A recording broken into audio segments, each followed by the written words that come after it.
Pour mieux s'immerger dans la réalité politique, sécuritaire, économique et sociale d'Israël, connectez-vous chaque matin sur Studio Kalita. Olivier Granilic vous y attend pour sa revue de la presse.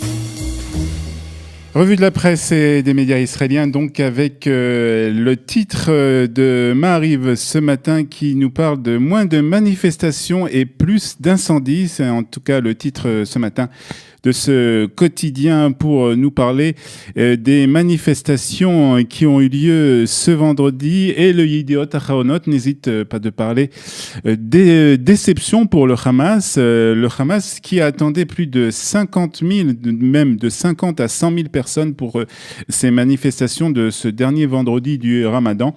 Et ce sont pas plus de 10 000 manifestations qui se sont rassemblées le long de la barrière de sécurité, nous rapporte le Yediot Ahronot ce matin. Selon le ministère de la Santé palestinien, 4 Palestiniens ont été tués au cours des émeutes avec l'armée israélienne.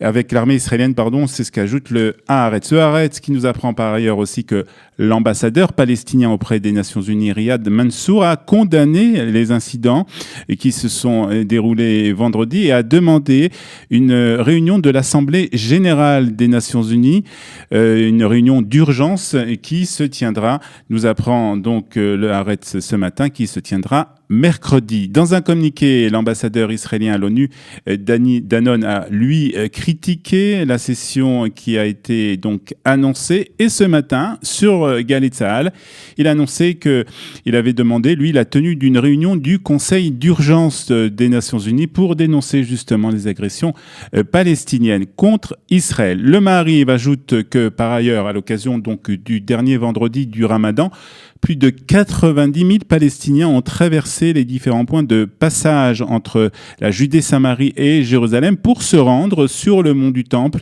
C'est ce qu'a souligné un porte-parole de l'armée israélienne. En outre, au cours de la journée, environ 8 000 fidèles ont visité le tombeau des patriarches à Hebron, une journée qui s'est déroulée dans un calme relatif. Et malgré les violences qui ont eu lieu et les manifestations qui ont eu lieu ces dernières semaines, Israël cherche des solutions pour améliorer la situation humanitaire dans la bande de Gaza. C'est le Maariv qui le titre ce matin.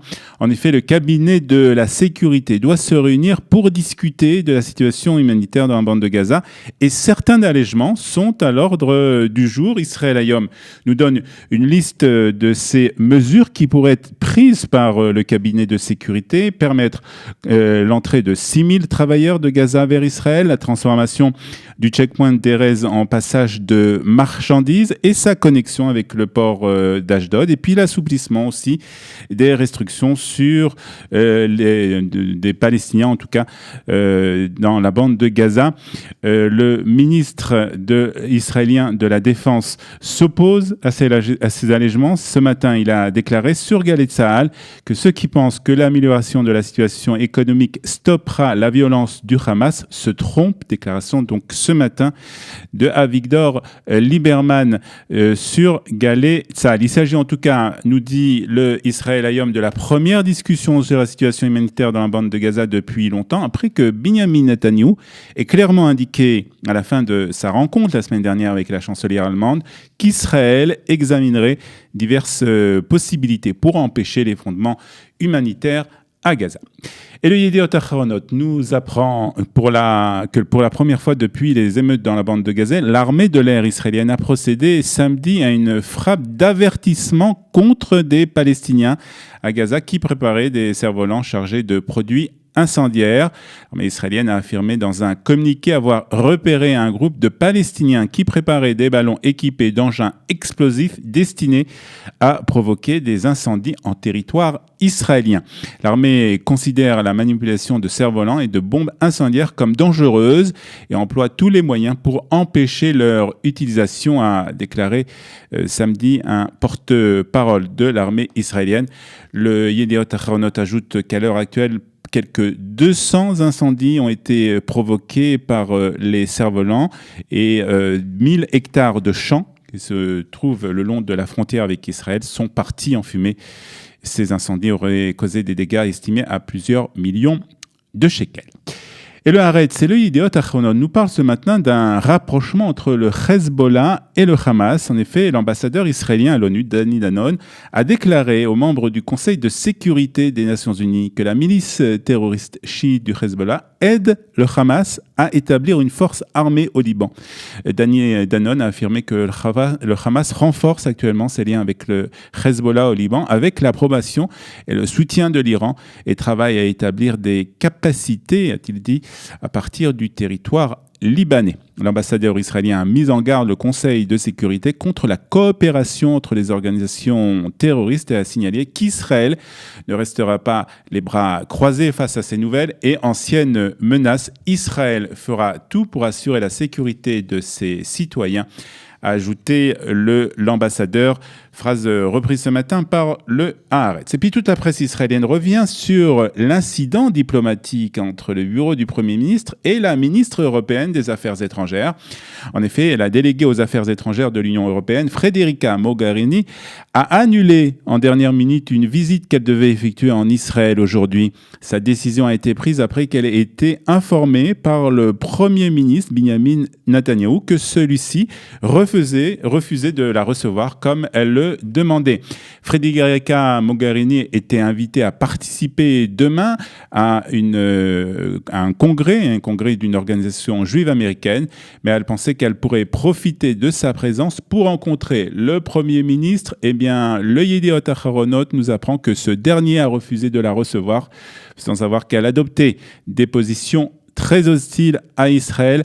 Le Israël Hayom nous rappelle qu'elle a vivement critiqué dernièrement l'attitude de Tsahal face aux provocations du Hamas et en dépit des évidences, elle persiste à dire que l'attitude du Hamas est la résultante du transfert de l'ambassade américaine à Jérusalem, ce qui équivaut à rendre Israël et les États-Unis responsables des violences terroristes.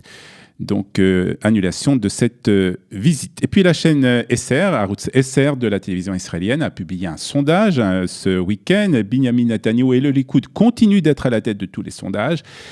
Si les élections avaient lieu aujourd'hui, le Likoud obtiendrait 31 sièges à la Knesset, 18 pour le parti de Yair Lapid Yesh Atid et seulement 13 pour le Machane Tzioni. Le Bayit HaYehudi obtiendrait 11 sièges et le parti d'extrême gauche Meretz 7 sièges. C'est un résultat d'un sondage donc publié vendredi soir par la télévision israélienne. Et puis Israël Hayom, comme tous les autres journaux d'ailleurs, reviennent sur l'assassinat d'une femme jeudi à Yafo. La police a ouvert une enquête sur le meurtre de la veuve d'un responsable chrétien à Yafo, Fadia Kadis, âgée de 52, a été découverte morte à son domicile.